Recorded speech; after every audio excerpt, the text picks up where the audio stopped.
So welcome to this 21st of November podcast version of our 3 Fast 3 Top Tips email. Every fortnight we send this newsletter email out straight into your inbox with 3 ideas, 3 tips to help you get better at some of life's stuff. So how's your fortnight been? Did you enjoy our AI special, by the way, last time? I think those 2 podcast presenters are going to go back into the cupboard, and I don't think they'll be coming out again. So in this edition of the FFT, we are sharing 3 tips about doom spending, motivating learners, and visualization. Oh, and we've got a special bonus tip at the end, which you might like. Does that make it a free fast 4 this time? Okay, idea number 1, doom spending. Yeah, doom spending. It's a thing. I've never heard of it, but I found this article, and it amazes me actually that this is an issue. So if you think retail therapy, I think we're all fairly familiar with what retail therapy is. This is like retail therapy, but more problematic. Apparently over 25% of the people that were surveyed are spending money to feel better, even if they aren't sure what it is they're unhappy about. And unlike retail therapy, which usually is a one-off, you've had a bad week or a bad day and you go and buy a pair of shoes or some clothes or whatever, doom spending is regular, and it's dodgy. I suspect it probably could be one of the reasons why organisations like Temu and Shein, how do you say it?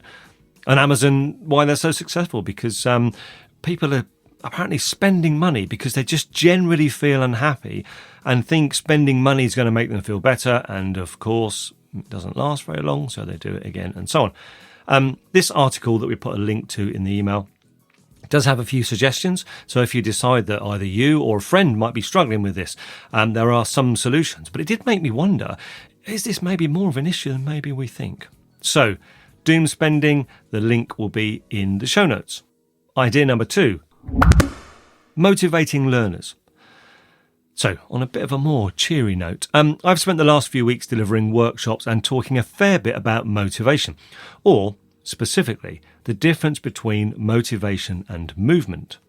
Now, if you're creating training or designing workshops or activities or developing anything that requires you to hold people's attention for prolonged periods of time, it's really important to know how to build motivation in so they stick with the program. And this article from the e-learning industry gives us some top tips in building motivation into our work.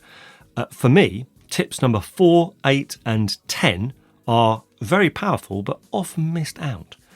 Now, whilst this article is about designing learning, the ideas can be applied to presentations, workshops, podcasts, making videos, anywhere that you need to keep people going right through to the end. So that's motivating learners, but it's not just about learners. The link's in the show notes. Idea number 3, visualization. So our podcast recommendation this time is all about the power of using visualization and getting results in the real world.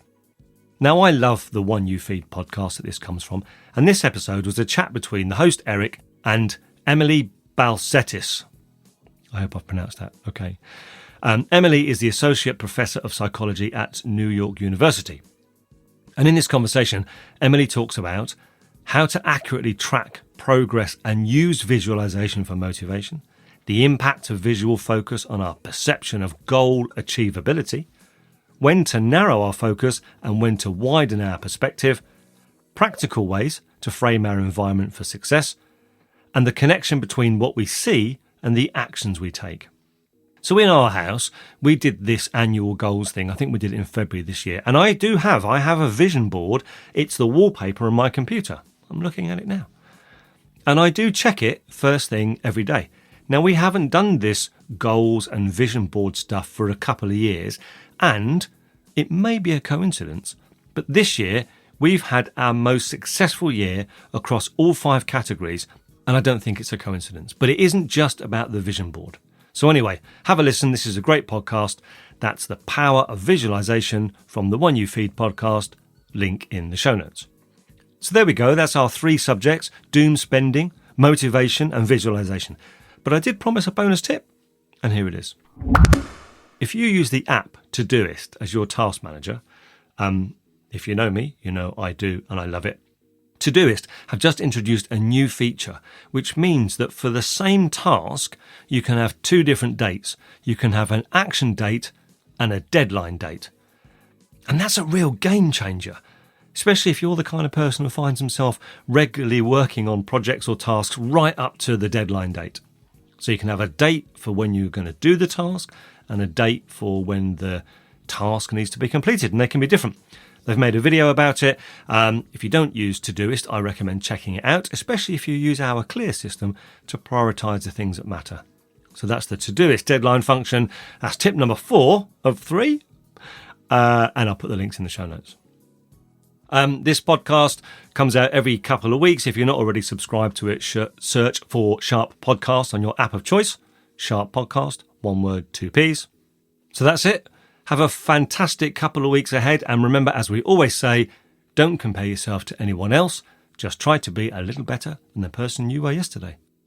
All the links will be in the show notes. And don't forget, if you're not subscribed to the email, I'll put the link to that in the show notes. All you've got to do is give us your email address and you're in. You'll get the top tips, free, fast, 3 email into your inbox every 2 weeks. Take care, and I'll speak to you in 2 weeks. See you later.